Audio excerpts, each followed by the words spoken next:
Village Urugwiro ni ibiro by'umukuru w'igihugu biherereye mu murenge wa Kacyiru mu karere ka Gasabo. Byatangiye gukoreshwa bihoraho mu myaka 30 ishize ubwo Pasiteri Bizimungu yayoboraga u Rwanda.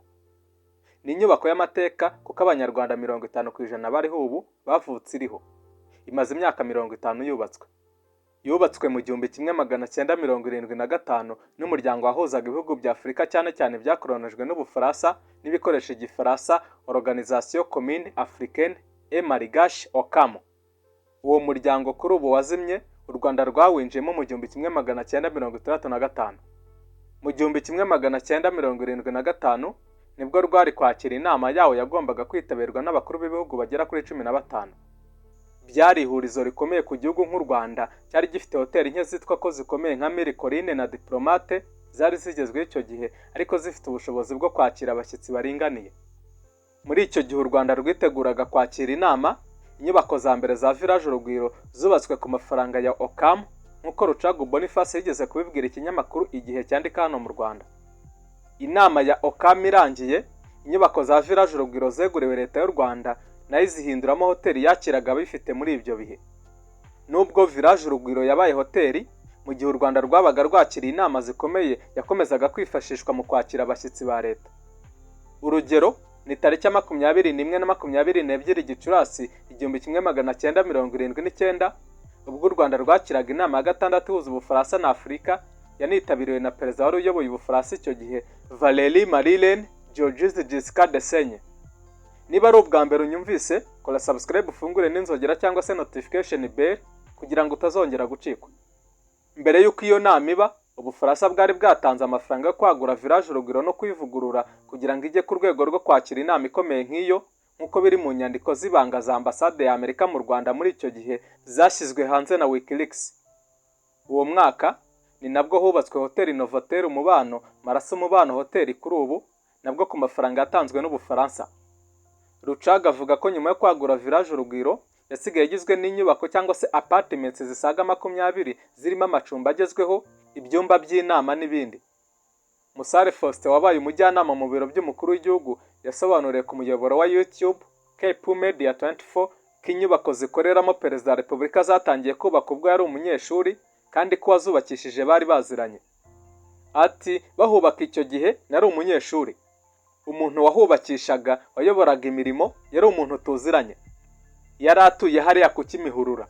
Arambwira ati hari ahantu twubaka inzu hariya Kacyiru, ngwino tujyane uze kureba.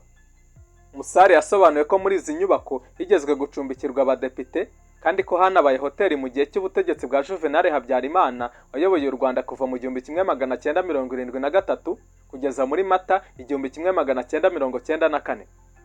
Juvenal Habyarimana amaze gufata ubutegetsi mu 1973 yahise asesa inteko ishinga amategeko. Yongeye kuyisubizaho mu 1981, abadepite ba mbere 70 b'inzibacyuho batangira imirimo mu 1982. Kubera ubuke bw'amacumbi muri Kigali, leta yemereye buri mudepite icumbi muri Village Urugwiro, dore ko abenshi baturukaga mu bice bya kure badashobora gukora bataha iwabo. Mu 1983 habaye amatora y'abadepite. Rucagu Boniface abumwe muri bo, ubwo yatangiraga imirimo mu 1984 nawe ahabwa icumbi muri Village Urugwiro. Umudepite yahabwaga icumbi gusa, ibyo kurya akimenya.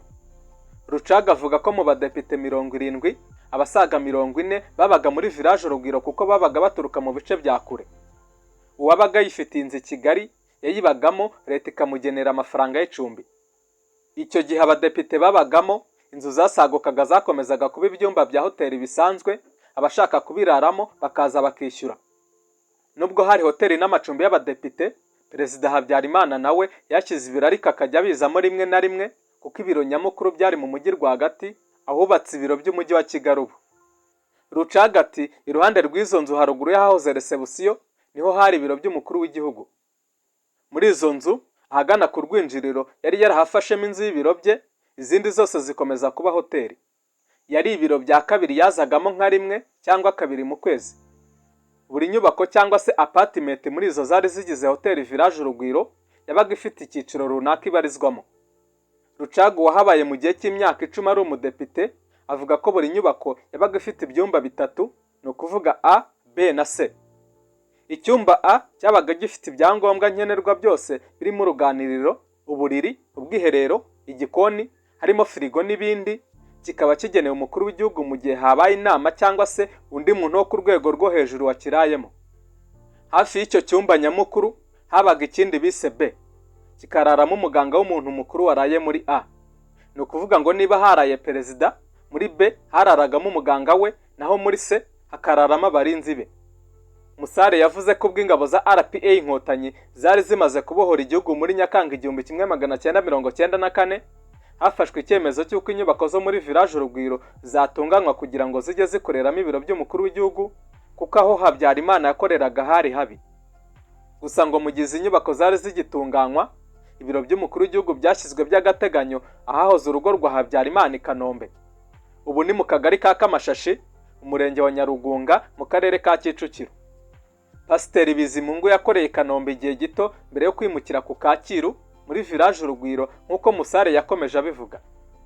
Ati hariya Bizimungu yarahakoreye ahakorera igihe gito batunganya mu Rugwiro, nubwo nta bushobozi bwabonekaga ngo hatunganywe neza kurushaho. Hanyuma tujya mu Rugwiro nyuma y'amezi make perezida akorera i Kanombe. Musare yari umwe mu ntumwa za FPR Inkotanyi zararusha mu biganiro by'amahoro byasinyiwemo amasezerano yo guhagarika intambara no gusaranganya imyanya muri guverinoma y'u Rwanda. Yasobanuye ko yatangiye gukorera muri village Urugwiro muri Kanama cyangwa se muri Nzeri 1995. Hari ku butegetsi bwa Bizimungu wasimbuwe na Perezida Paul Kagame tariki 22 Mata mu 2000. Muri 2023 Perezida Paul Kagame yakiriye Macky Sall wahoze ayobora Senegal, amutembereza mu bice bitandukanye bya village Urugwiro, harimo n'ahantu harimo kuvugururwa icyo gihe. Perezida w'igihugu aba ari umuntu ukomeye, ndetse niwe muntu uhabwa uburinzi buhambaye kuruta abandi mu gihugu hose. Uretse ibi, perezida nabaho ubuzima bwihariye kandi birumvikana ndetse birakwiye kubera inshingano abafite.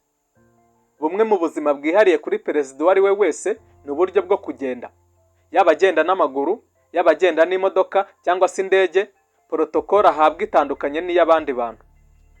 Tukivuga ku byo kugenda mu ndege, reka nkwibutse ko Perezida wa Repubulika y'u Rwanda Paul Kagame aherutse guhindura umupilote we cyangwa se umutwara mu ndege. Perezida Paul Kagame akanaba umugaba w'ikirenga w'ingabo z'u Rwanda RDF yahaye Brigadier General Godfrey Gasana inshingano zirimo kuba umupilote wihariye wa Perezida wa Repubulika. Igisirikare cy'u Rwanda nicyo cyemeje iby'izi nshingano mu itangazo cyashyize hanze mu ijoro ryo kwa gatandatu tariki 24 Mutarama 2026. Usibye kuba umupilote wa perezida, Brigadier General Gasana yagizwe umujyanama wa Minisitiri w'Ingabo n'umugaba mukuru w'ingabo ku birebana n'ingabo zirwanira mu kirere. Muri 2023 Brigadier General Gasana wari ufite ipeti rya koloneli nibwo yazamuwe mu ntera ahabwa irya Brigadier General. Icyo gihe yari umugaba mukuru wungirije w'ingabo zirwanira mu kirere.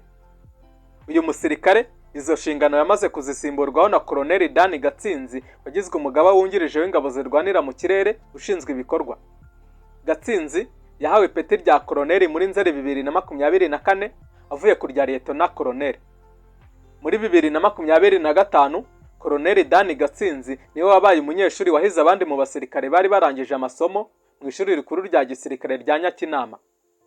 Muri 2021 Koloneli Gatsinzi yari umuyobozi ushinzwe ibikorwa mu mutwe w'ingabo z'u Rwanda zirwanira mu kirere. Umugaba w'ikirenga w'ingabo z'u Rwanda Perezida Paul Kagame ni umwe mu baperezida bita ku mutekano we kandi yanabaye mu gisirikare imyaka myinshi. Bivuze ko ibyo akora bizi neza kandi yanabibayemo. Ushobora kugira ngo ni ibya vuba ariko siko bimeze, kuko yanarwanye mu rugamba rwo kubohora Uganda ari mu nyeshyamba za NRA. Cyakoze uyu mukuru w'igihugu ntabwo yari ku rugamba rwafashe Kampala. Ubundi ku itariki ya 26 Mutarama 1986, imyaka 40 irashize ingabo z'umutwe wa National Resistance Army NRA zifashe umujyi wa Kampala mu rugamba rutagaragayemo Perezida Paul Kagame w'u Rwanda. Ingabo za NRA zari ziyobowe na Yoweri Kaguta Museveni muri iki gihe uyoboye Uganda, zafashe umujyi wa Kampala nyuma y'imirwano yari imaze iminsi 9 izihanganishije n'icyari gisirikare cya leta ya Uganda cyitwa UNLA cyangwa se Uganda National Liberation Army. Ifatwa ry'uyu mujyi kandi niryo ryabaye iherezo ry'intambara NRA yari imaze imyaka 5 irwanamo n'ingabo za General Tito Okello wari umaze umwaka umwe ahiritse ku butegetsi Milton Obote wari perezida wa Uganda. Urugamba rwa Kampala rwagaragayemo abari abayobozi benshi ba NRH nka perezida Museveni, murumuna we General Salim Saleh, Fred Mugisha, Stanley Muhanji, Shefi Ali, Matayo Kaligonza n'abandi.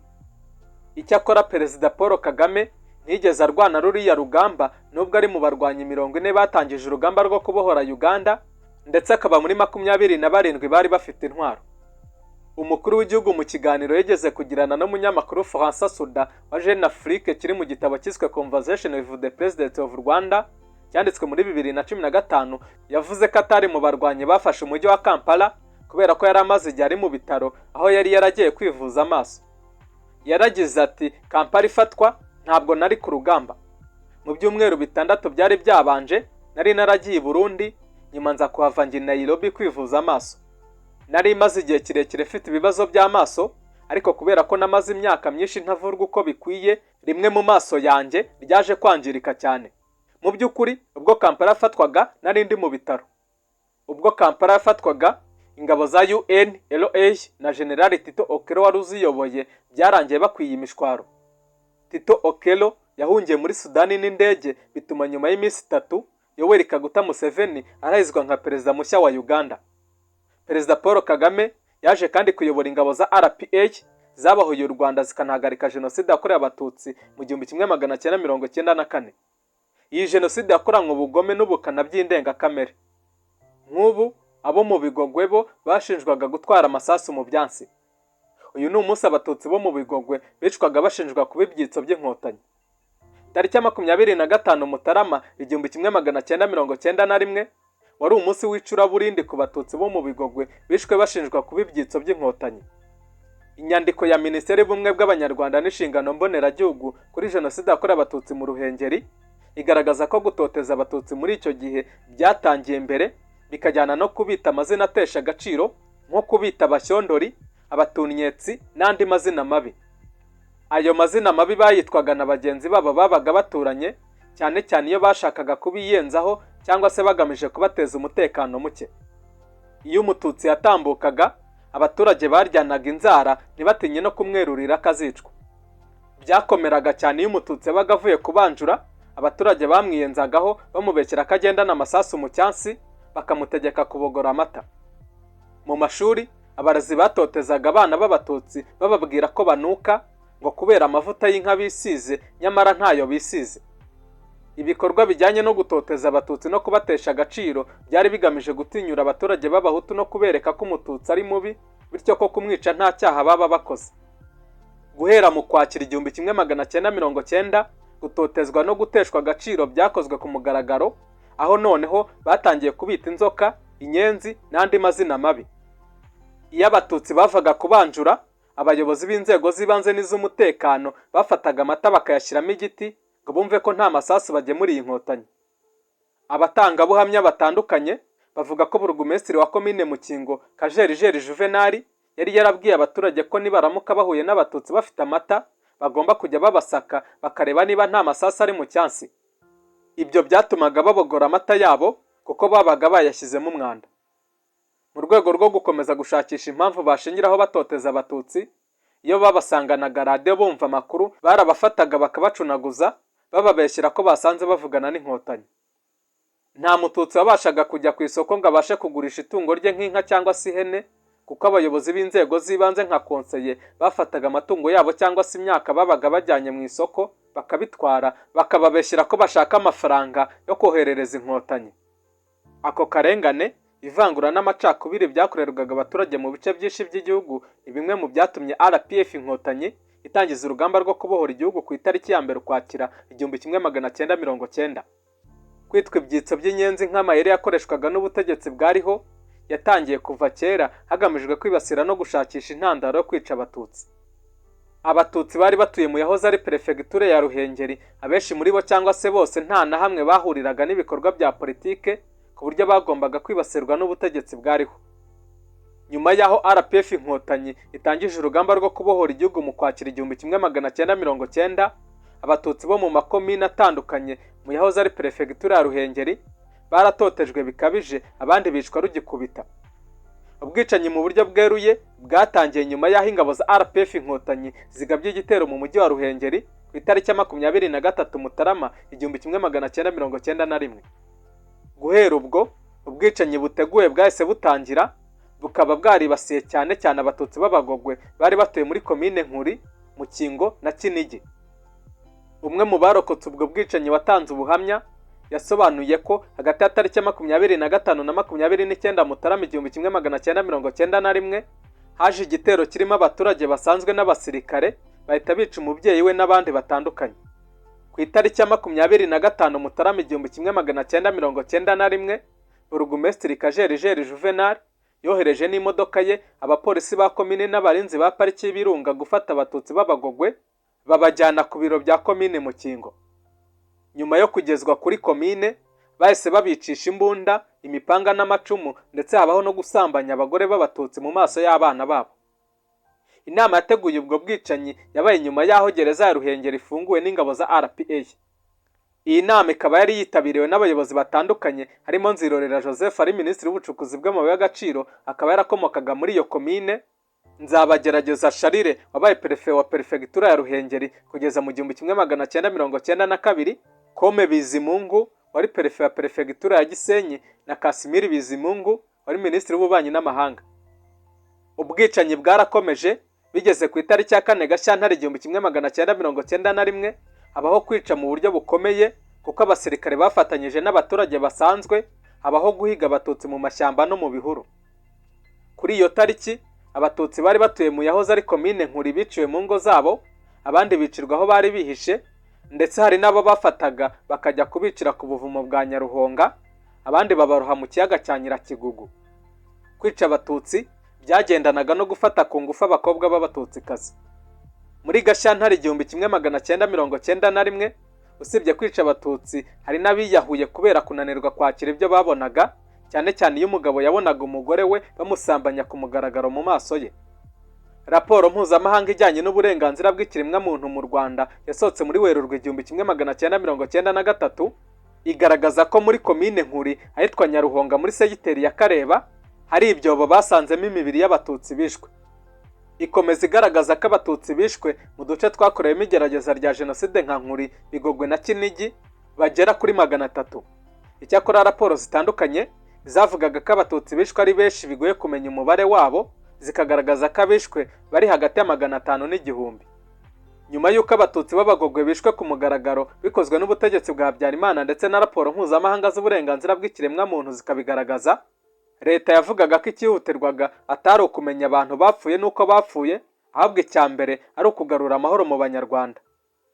Uretse ibyo ariko, Minisitiri w'Ubumwe bw'Abanyarwanda n'Inshingano Mboneragihugu muri Gicurasi 2025 yavuze ko Bigogwe yabaye indiri y'itegurwa rya jenoside yakorewe abatutsi binyuze mu gisirikare cyatojwe abazakora jenoside, aho igisirikare cyigishije abahutu kwica abatutsi vuba bakoresheje akagozi bitaga koroderete bakabanigishije mu ijosi. Umutwe w'abicanyi wahabwaga iyo myitozo witwaga Turi hose ni hano watorezwaga. Jean Paul Nturanye nabo ni umwe mu batozaga abo bajenosideri baje kubarimbura. Yavuze ko jenoside yakorewe abatutsi yateguwe mu gihe cy'imyaka 4, ni ukuvuga kuva mu 1990 kugeza mu 1994. Ikigo cya gisirikare cya Bigogwe cyatorejwemo interahamwe zifatanya n'abasirikare kwica abatutsi mu myaka y'1990, 1991, 1992, 1993 n'1994. Reka soze ngushimira we twabanye kugeza aha. Duhurire muri comment section uduhe ibitekerezo cyangwa se inyunganizi. Ntiwibagirwe gukora share ngo usangize abandi aya mateka no gukanda like. Subscribe yo nizere ko amaze kuyikora niba ari utarayikora. Niba ukizinduka ukajya ku kazi kawe ukicara ugategereza abo bakiriya 20 cyangwa 30 ku munsi, menya neza ko nta kazi urimo. Hari uburyo nzi bwizewe abenshi bari kuyoboka. Ninkubwira ibizwi nka GBM cyangwa Global Buyer Magnet untega amatwi neza nkwibira ibanga. Ubu ni uburyo bwihariye tukubakiramo website igahindura agakino muri business yawe, game changer. Aka kantu usura kumvise neza. Ibi ntabwo ari amakabya nkuru, ahubwo ni ubuhanga bw'inzobere mu gucengera ibijyanye n'iyubakwa ry'imbuga nkoranyambaga zicururizwaho hifashishijwe ubumenyi mu byitwa social dynamic algorithm. aho umugurisha amurikira abatuye isi ibicuruzwa bye mu kanya nk'ako guhumbya, abakiriya bakisuka. Ibi bizagufasha kugeza ibicuruzwa byawe ku bantu barenga miliyaridi 7 zituye uyu mubumbe, byose ubikoreye kuri smartphone yawe cyangwa se mudasobwa. Ubucuruzi bwose waba ukora, ubu buryo burakora ndakurahiye. Abakiriya baturutse imihanda yose baguteza imbere bakora order ku bicuruzwa byawe, maze nawe ukabakorera delivery yaba bari mu Rwanda ndetse no hanze yarwo. Aya makuru inkwakuzi zo zayamenye kera, ibinyabiziga byabo bikora delivery amasaha 24 kuri 24, iminsi 7 kuri 7. Ndizera ko ujya ubibona bicicikana bikagucanga, ariko ibanga nta rindi. Nge rwose ibi bintu nzi abantu babizi neza kandi babasha kubigukorera aho waba uri hose, haba mu Rwanda cyangwa se mu mahanga. Bahamagare cyangwa ubandikire kuri nimero ziri muri screen, ibindi uzanshimira nyuma.